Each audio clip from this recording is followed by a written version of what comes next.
An absolutely indispensable tool that Congress can give us in our fight against foreign adversaries is the reauthorization of Section 702 of the Foreign Intelligence Surveillance Act.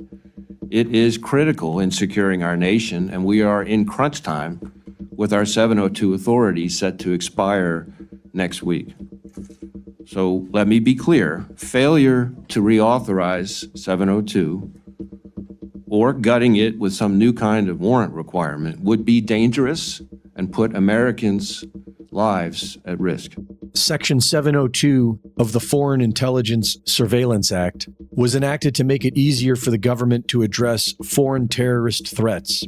Targeting Americans is prohibited, but intelligence agencies have used Section 702 to spy on hundreds of thousands of Americans every year.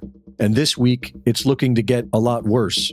Elizabeth Goitein of the Liberty and National Security Program at the Brennan Center for Justice does a great job of explaining it and sounding the alarm. Buried in the Section 702 reauthorization bill passed by the House on Friday is the biggest expansion of domestic surveillance since the Patriot Act. Under current law, the government can compel electronic communications service providers that have direct access to communications to assist the NSA in conducting Section 702 surveillance. Companies like Verizon and Google must turn over the communications of targets, which officially must be foreigners overseas, but this has been abused to spy on Americans.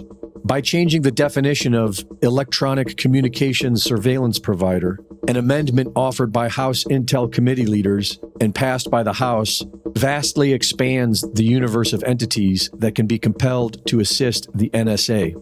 If the bill becomes law, any company or individual that provides any service whatsoever may be forced to assist in NSA surveillance, as long as they have access to equipment on which communications are transmitted or stored.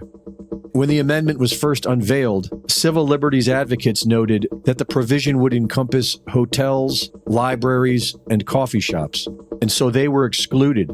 But the vast majority of U.S. businesses remain fair game, including barbershops, laundromats, fitness centers, hardware stores, and any small business that provides Wi-Fi to their customers via routers. It also includes commercial landlords that rent out offices, which would target journalists, lawyers, financial advisors, healthcare providers, and anyone renting commercial office space. The amendment even includes service providers who come into our homes, such as house cleaners, plumbers, and IT service providers, all of whom could be forced to serve as surrogate spies and be required to give the NSA direct access. And none of them would be allowed to tell anyone. They would be under a gag order and would face heavy penalties if they failed to comply.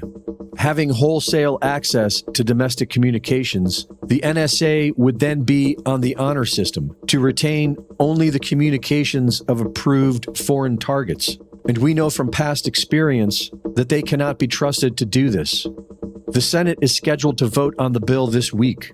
Section 702 expires on April 19th, but the Biden administration has obtained FISA court approval to continue Section 702 surveillance until April of 2025. Call your senators now and tell them to block the "Everyone is a Spy" surveillance bill. Reporting for InfoWars, this is Greg Reese.